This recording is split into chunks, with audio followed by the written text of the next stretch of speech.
arabanın yukarı çıkması büyük bir müdahale o aşağıda büyük bir müdahale.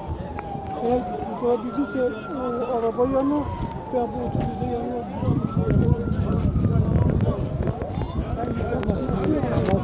Olmaz herkes yatsın.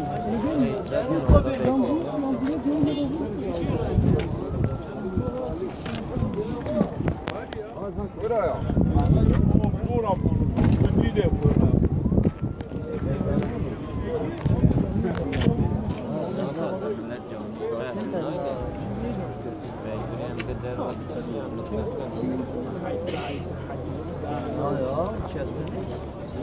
Neredesin?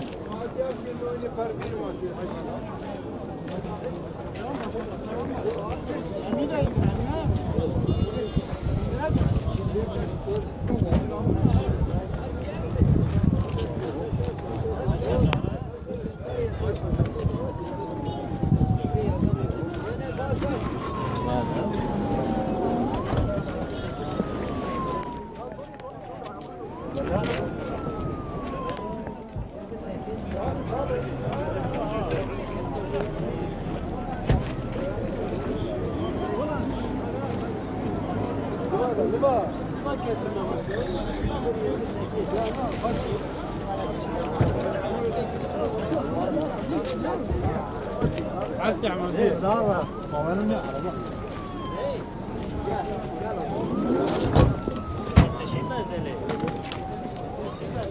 Gel asma boz gel.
Bir, kalasana bir, serbest bir,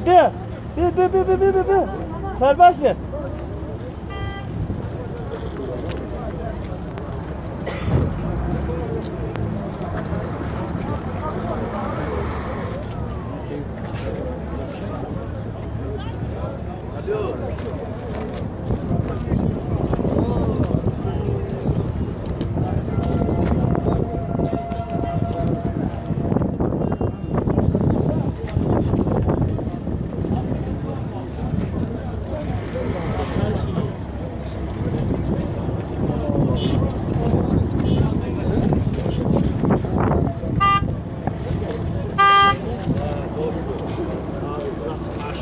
Aşağı ya.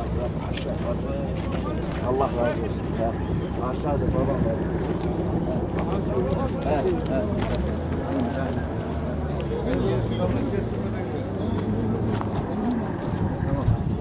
Tamam. Hadi Allah'a emanet.